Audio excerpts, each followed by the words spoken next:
शुभ सकाळ सगळ्यांचं पुन्हा एकदा मनापासून स्वागत आहे. तब्येत बरोबर नव्हती त्यामुळे जरा आराम करत होते तर किट्टू काय म्हणले की मम्मी मी भात आणि शिरा करते. हा ठीक आहे म्हणलं कर.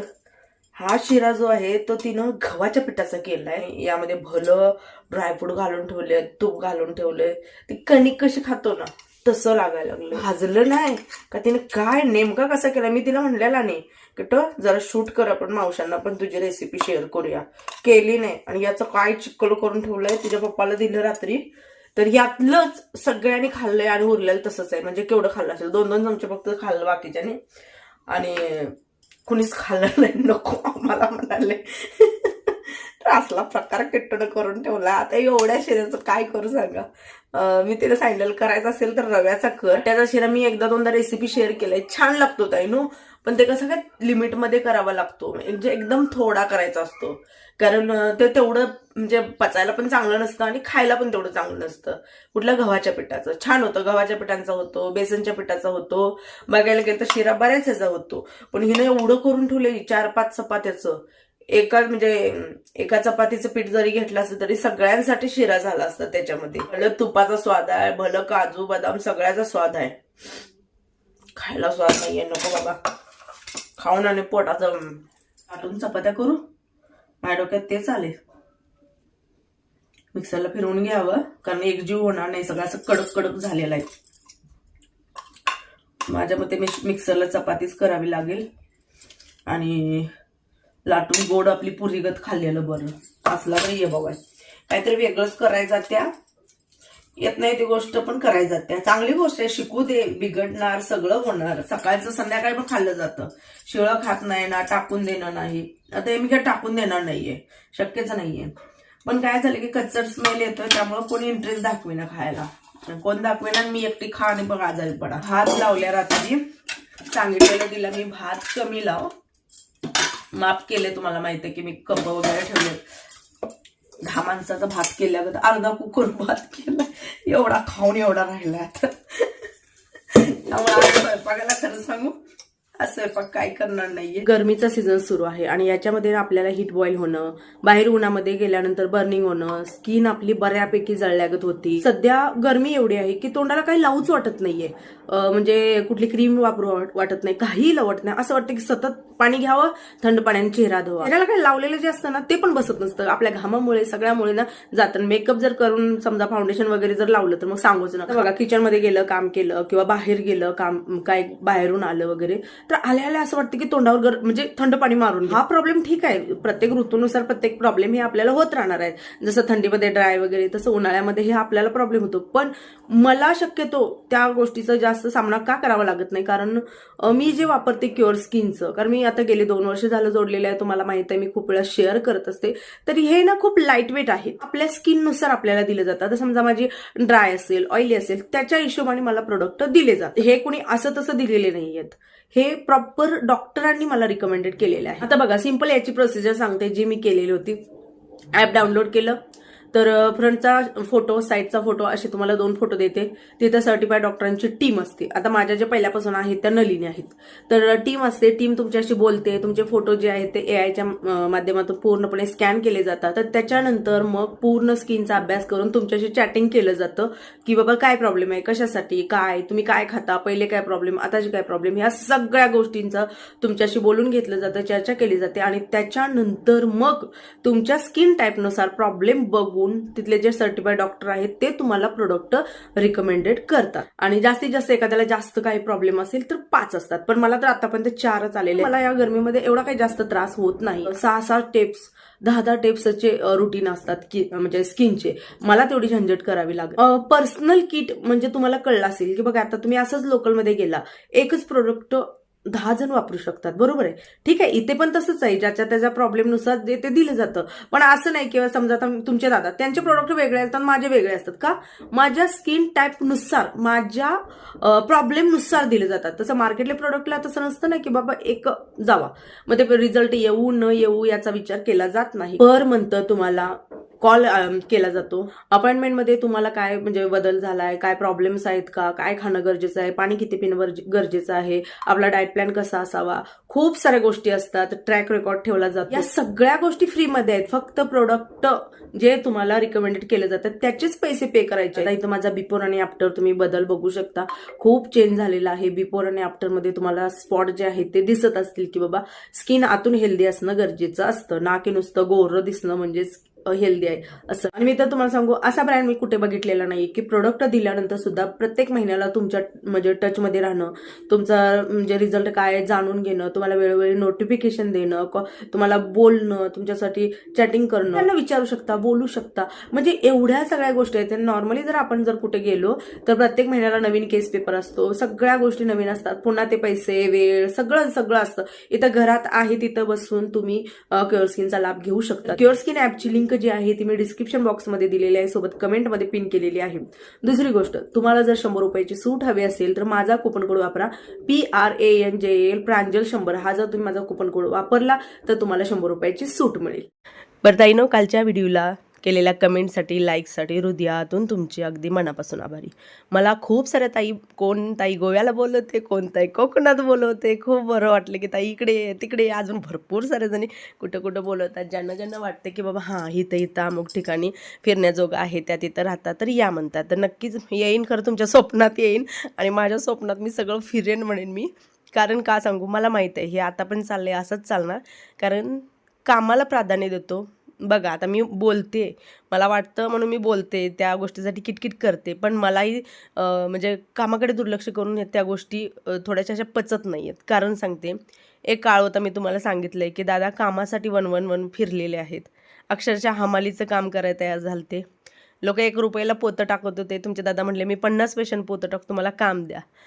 तो 2-3 वर्षात असा भयंकर काळ होता की ज्याच्यामध्ये कला असून, कष्ट करण्याची तयारी असून, माहीत नाही कसं असतं नशीब बघा, कसं पण येतं, सगळं असून पण काम मिळत नव्हतं. त्यामुळे ना तुमच्या दादा कामाला असे प्राधान्य देतात किंवा त्याची एवढी इज्जत ठेवतात ना की, कारण त्यावेळेला काम नव्हतं म्हणूनच आम्ही सामना केला ना सगळ्या गोष्टीचा. त्यामुळे कामाची कदर तर पहिला करणं गरजेचं आहे. आज कुठलंही काम येऊ दे, ते सोडत नाहीत, त्याला पहिला देतात आणि मग बाकीचं सगळं करतात. कारण त्याच्यासाठी तरी म्हणजे आपण खूप गोष्टी करतो ना, कारण तो जो काळ आम्ही काढलेला आहे ना, त्या काळात खरी गरज आम्हाला कळली की बाबा काम नसल्यानंतर काय असतं, सगळंच थांबतं ना.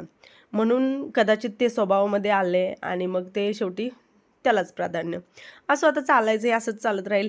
जेव्हा कधी येईल योगायोग ठीक आहे, किंवा जेव्हा कधी वर्करच्या हातात द्यायचं योग्य असेल काम तेव्हा जाऊ. तूप चपाती रोज रोज एक ते खाऊन वैतागता ना. काल शेक दिला, आज पुन्हा शेक दिला तर वैतागणार. एक दिवशी आंबील, एक दिवशी शिरा उपीट, तुमचे चोचले पुरवायचे, त्याच्यासाठीच आणले ना मला. हा तूप चपाती, त्यातले 2 कप तुमचे नाहीत, 1 कप मला तर घ्या म्हणा, चहा पी म्हणा. मला वाटलं एक दुधाचा एक ते चहाचा आहे ग, त्यात घालून प्यायचं म्हणतो. मला द्या ना, माझं ठेवा ना. ते नाही माझा, पलीकडचा माझा आहे. नाही नाही नाही नाही. सर्वताईंना नमस्कार, लहानांना आशीर्वाद, मोठ्यांना साष्टांग नमस्कार. हा मुंबारसनी खूप सारं प्रेम. तर तुमच्या ताईनं बघा किती माया करते माझ्यावर. काय रोज काही ना काहीतरी वेगळं देते. आज माणसानं द्यायचं, आली आली आपल्या जातीवर आली. आज सगळी चपाती तुपात भिजवलेली आहे. हो काय काय असं आहे माहिती आहे का, कुचायचं त्याला, ते डायजेस्ट झालं नाही पाहिजे असं होत का. अरे काळजी घ्यावी माणसाने, तेवढंच वर लावायचं असतं. हां एवढं अतिप्रेम. हां मी म्हणलं ना ताईनो, एखाद्याची अंगातली खोड असते ना, एखाद्याची खोड जी असते ती जात नाही म्हणजे जात नाही, त्याला तुपात गुळत नाही साखर. जसं कारलंय ना कडू असतं ते सेम तुमच्यात कारलंय. म्हणजे कारलं द्या मला एक रोल करून खाऊ दे मला पण. जसा तुझा दिवस मला बळबटीशिवाय जात नाही ना, तसं तुझी काय तर कोळ काढल्याशिवाय माझा दिवस जात नाही. सवय झाल्या.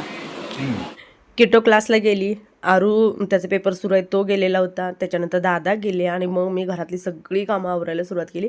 हे 2 मला क्लीन करायचं होतं आणि हे मी दीदीच्या हातात देत नाही बाबा. तिच्या हातात एखादी नवीन साडी दिली तर ते पोत्याराच होऊन येते, तिच्या हातात नवीन भांडं दिलं की ते फुटूनच येतं, तिचं पण तसलंच काम आहे.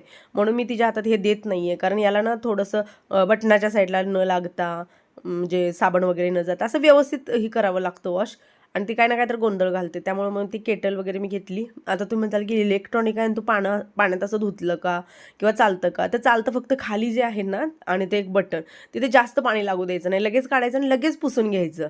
फक्त खालच्या साईडला जिथून करंट सप्लाय होतो ना, तिथे मात्र हे होऊ द्यायचं नाही. आणि हे ना मला खूप जण विचारत होते की छान आहे गं, छान आहे गं.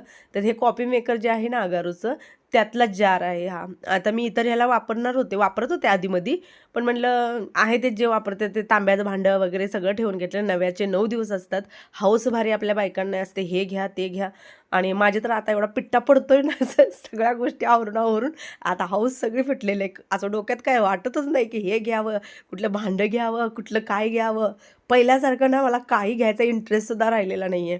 आणि माझ्यासारख्या बऱ्याच जणी असतात, मला माहीत आहे, कारण जेव्हा नवीन नवीन असतं ना सगळं, खूप घेऊ वाटतं अक्षरशः. अशा हावरटपणा, दादा म्हणायचे पोटाला खाणार नाही, स्वतःला काय मागणार नाही, खरं घरासाठी मागणार. पण आता असं झालंय की आता बास, काही नको, बास बाबा. कारण का तेवढी इच्छा पण राहिली नाही, आणि आता ना ते केलेलं आहे ते मेंटेन ठेवूनच पिट्टा पडायला लागलेला आहे. असं चला आता माझी गावची भाषा असते, आणि बऱ्याच जणी म्हणताल की बाबा ह्याला काय त्याला काय. कारण मला परवाला हसू आलतं एका कमेंटचं की मी तिथं म्हणते ना कुटाणा, तर एक ताई म्हणते कुटाणा म्हणजे काय ते, आणि बघून मी वेगळंच हसत होते. काय चालायचं, प्रत्येक गावची भाषा वगैरे वेगळी असते ना.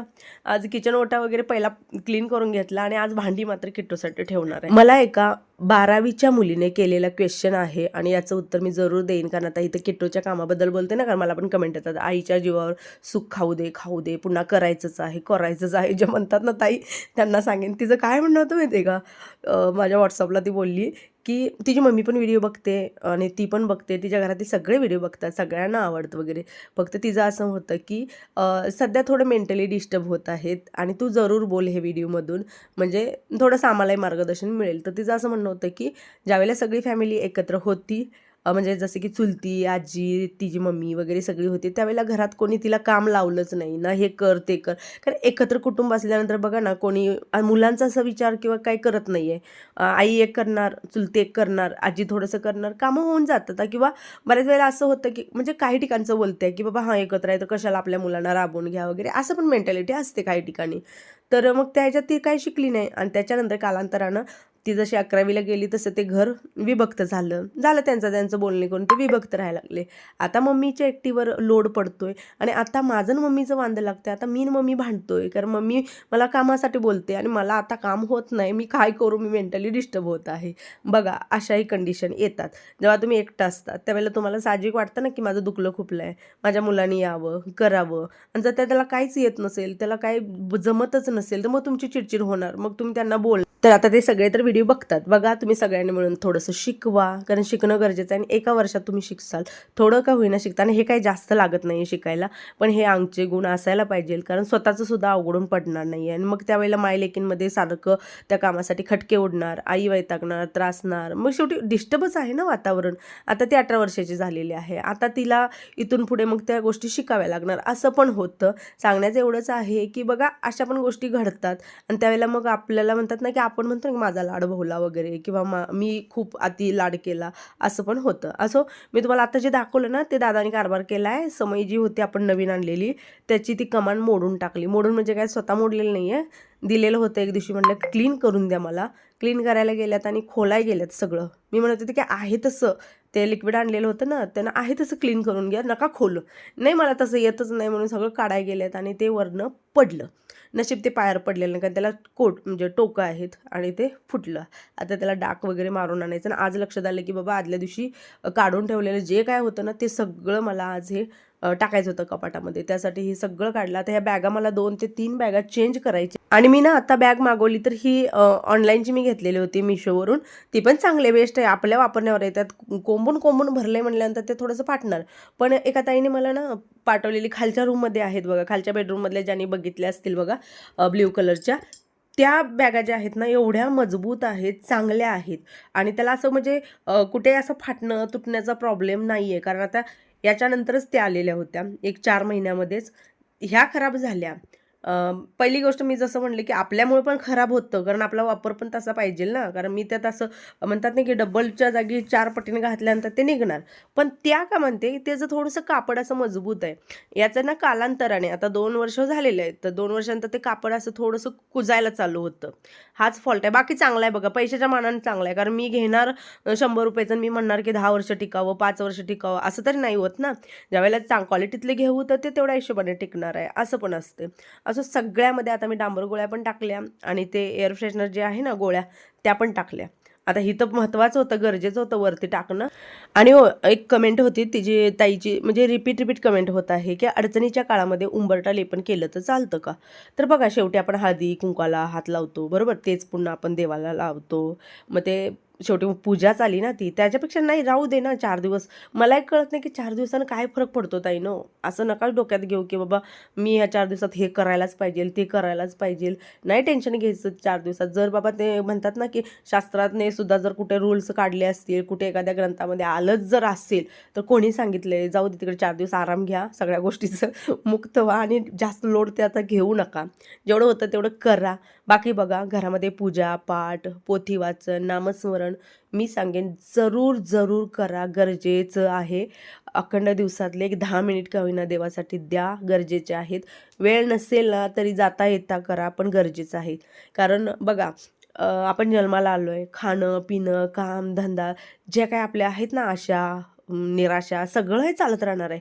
पण या सगळ्यातून मानसिक शांती जी आहे ना ती आपल्याला त्यातून मिळणार आहे आणि आपल्या विचारांमध्ये सुद्धा बदल जो आहे तो नामस्मरण किंवा पोथी वाचन वगैरे देवाची सेवा म्हणा ह्या गोष्टीने खूप बदल होत. आणि लक्षात ठेवा की ग्रंथ पठण असू दे, नामस्मरण असू दे, पोथी पूजा पाठ ह्या सगळ्या गोष्टीने फरकच पडत नसता. तर तुम्ही कधीही मंदिरात जा, मंदिरामध्ये जी तुम्हाला ऊर्जा जाणवत आता स्वामींच्याच मठामध्ये जा, तुम्ही तिथे गेल्या गेल्या तुमच्या मनाला काय वाटतं आणि तुम्हाला कशा पद्धतीनं त्या लहरी जाणवतात किंवा काय जाणवतं तसंच तुम्हाला इतर ठिकाणी जा, तुम्हाला जाणवतं का बघा? नाही ना.